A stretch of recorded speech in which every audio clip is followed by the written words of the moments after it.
Hello YouTube and welcome back to another TV Tuesdays video. This is Nico and you are watching Dare to Game. Last time we looked at Season 1 of Game of Thrones. This time we'll be looking at Season 2. So let's just jump into it like last time and start off with a brief summary of the story this season. Like before, this video is going to contain all sorts of major spoilers for Season 2 of Game of Thrones, so if you'd like to avoid that, this is not the video for you.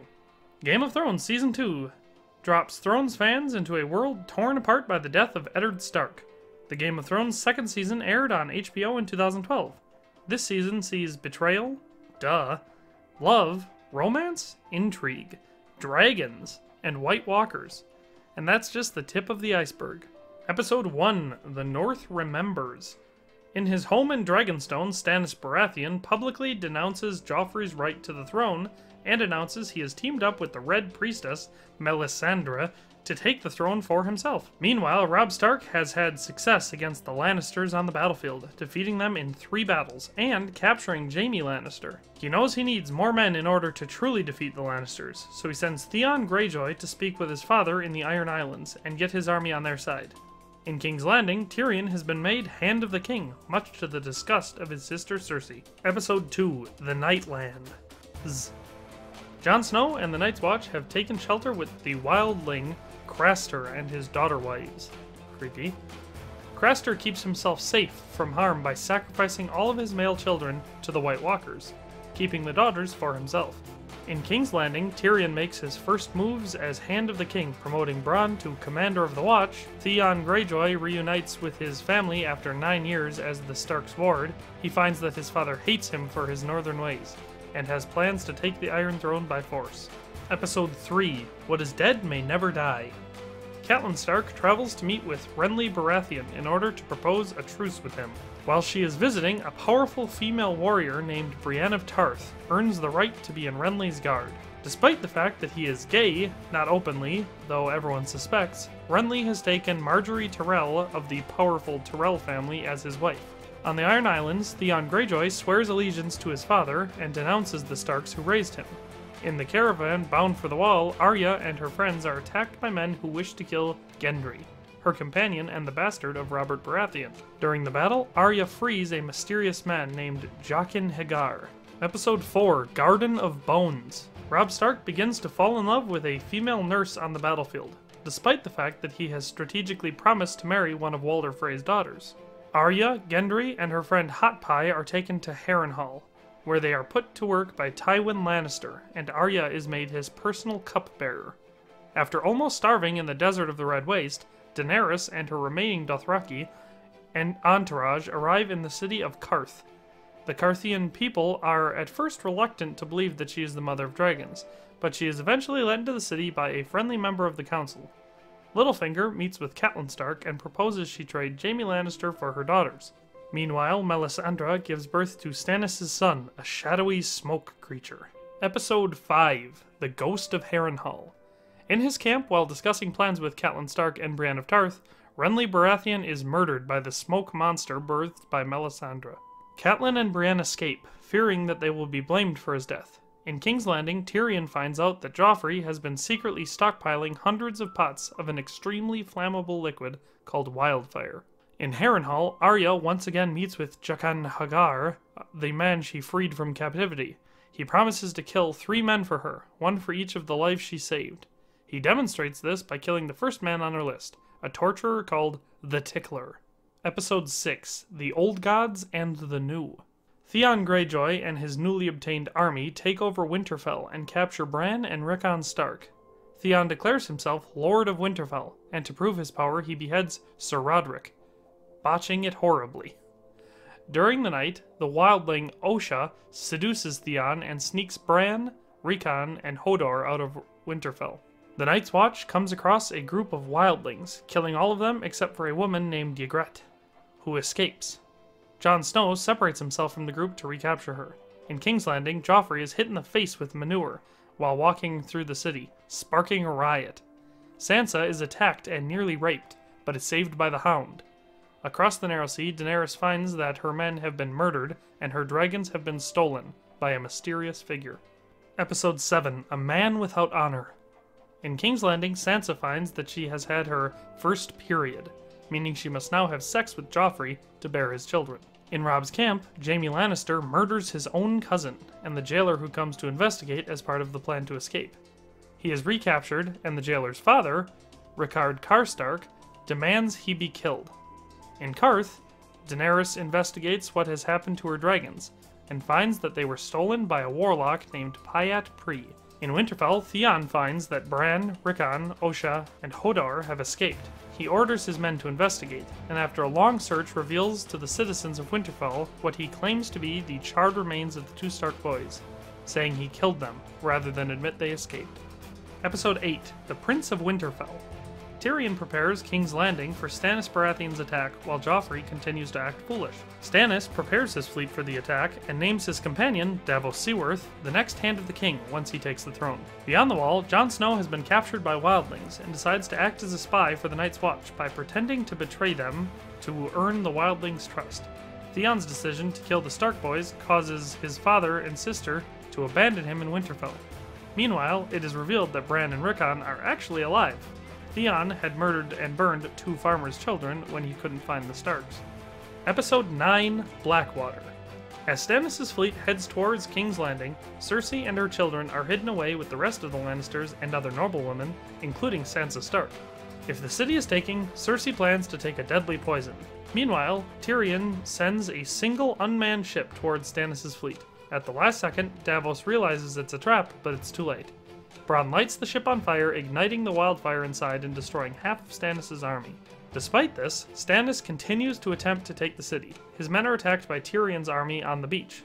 Tyrion is wounded by one of his own men, but is saved by his squire Podrick at the last minute. Then, Tywin Lannister and the Tyrells ride in and save the day as Stannis escapes, defeated. Episode 10, Valar Morghulis. Robb Stark marries the nurse Talisa, even though he has promised himself to the daughter of Walder Frey, much to the disdain of his mother. In Qarth, Daenerys travels to the House of the Undying to recover her dragons from Pyat Pree. There, she murders him, retrieves her dragons, and seals up those who betrayed her in the vault. In Winterfell, Theon is betrayed by his own men, and the castle is burned to the ground. Jaqen and Arya successfully escaped Harrenhal. Before changing his face and leaving, Jaqen gives Arya a rare coin, teaching her the phrase Valar Morghulis, which means all men must die. Beyond the Wall, the Night's Watch are attacked by White Walkers. Alright, so that was fun. What a good season, right? Now that we're all caught back up on the events of Season 2, let's talk good characters, middle-of-the-road characters, and bad characters. So, for characters that I like this season, we can start with the obvious choice, Robb Stark. I like this character for many of the same reasons I liked Eddard Stark. He is an honest man, for the most part he takes his duties seriously, and I honestly think that he is the best of the current, quote, kings, unquote. The one thing that I do not like about him is his decision to marry Talisa. A stupid decision that equates to a broken vow by a king that I'm sure will probably hurt the war effort, and permanently damage Robb's image in the North's eyes. Secondly, I like the character Jaqen. I'm sorry for butchering that name, but it's hard for me to pronounce.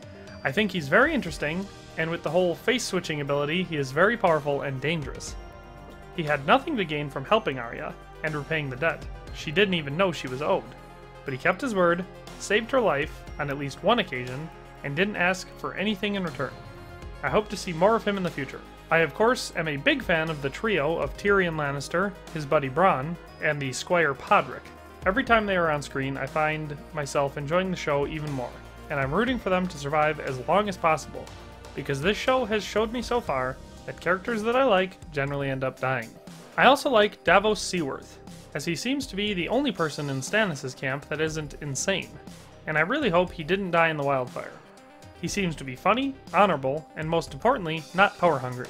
Lastly, since I want to keep this short enough, I will end this section with Varys. Although I don't trust him 100%, I do believe him when he says that he serves the realm.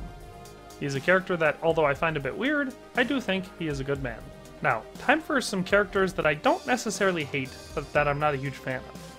We can start off with Stannis Baratheon. I agree with the description that one of the other characters gave him, and that being that he has the personality of a lobster.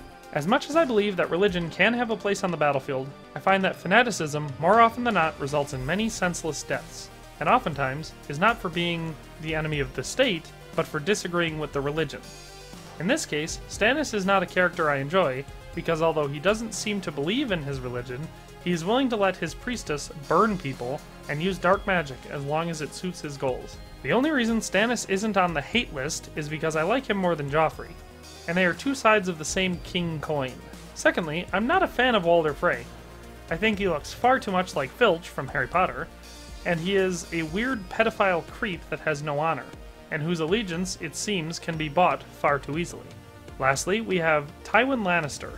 Although I get the feeling that he will be crossing over into the hate category later, for now I just think he is arrogant and pompous. But with that, he is a competent military leader, and I think in the end he will win out against Robb Stark because I believe he has too many advantages. I do like how at Harrenhal they show that the cruelty and slaughter of prisoners is not something he sanctioned, despite the feeling I get that he only cares because of the logistics of needing the extra workers and soldiers, and not that it has anything to do with him being magnanimous or caring if people suffer. Finally, for characters that I straight up hate. Let's start off this list with the regulars, that of course being Cersei and Joffrey Lannister. I hate them for all the same reasons I hated them in the Season 1 recap. They are evil, lying, manipulative, weak, cowardly, conniving fools that I guarantee everyone would rather see hang from a gibbet for the sport of their own crows than have them take another breath. On a newer note, I really don't like Melisandre, the Red Witch of the Lord of Light. I think she is creepy as hell, straight up evil, and I think that her burning people alive shtick gets old a bit fast. Not to mention the way that she is making Stannis a bad guy, when he could have been a good guy. Lastly for this list, I will have to go with Theon Greyjoy. I said in my last video that he rubs me the wrong way. Well, in this season, I was proven right. He is a weak-willed fool with serious little man syndrome who betrays Robb Stark, a man he embraced as a brother, and ends up sacking the North and Winterfell, which had been his home, and murdering people who he had known his whole life. Then he pretends to murder and burn the Stark boys, which is swept under the rug as if it's no big deal because they were just orphan boys. I hate him, and I hope that he has the chance to learn his lesson now that his men have betrayed him. Alright, time for houses. Who I think is the rightful claimant to the Iron Throne, which house I most align with at this moment, and which house I would love to see burn. So for starters, I think the most legitimate claimant to the Iron Throne, in the sense that they would make the best ruler, is Daenerys Targaryen. I think she's intelligent, made for ruling. I think she has the right temperament to be a good queen. She is against slavery, she cares about the people who follow her, and of course, she is fireproof and has some cool-ass dragons. As far as houses are concerned, I think I'm still firmly in House Stark's camp. They are consistently the ones I find myself agreeing with. And as a northerner myself, I also feel kindred to them, seeing as I watched this season while trapped at a relative's house due to all the roads heading north being blocked by about 6.5 feet of drifted snow. I think they have their faults, mainly Sansa, but I also think they are just rulers who know what it means to rule. And of course, the rule that whoever passes the sentence should swing the sword is one that I agree with 100%, and I believe it should be law in our culture as well. As far as houses that I hate go, I think the contest winner is still firmly the Lannisters, although I become less and less fond of the Baratheons and Greyjoys as the days pass. I find that even if I cut out most of the characters, Queen Bitch and Joffrey are still enough to make me hate the Lannisters, and they make me wish that Daenerys Targaryen should come and burn them all. Of course, with the exception of Tyrion, who I still maintain is my absolute favorite all-around character. Overall, I would rank Season 2 of Game of Thrones with a 7.2 out of 10. So a slight improvement over Season 1, but pretty comparable in most departments. So, that is all for Season 2. If you haven't checked out my recap of Season 1, you should. It was like this, but instead of this, it was all about Season 1. If you want to see Season 3, tune in next week, and I'll be there. I now invite you to share your thoughts of Season 2 in the comments. What was your favorite episode? Who is your favorite character? Who do you hate the most? And of course, remember, no spoilers for any later storylines or anything past Season 2. Please be courteous to those of us who haven't seen it before.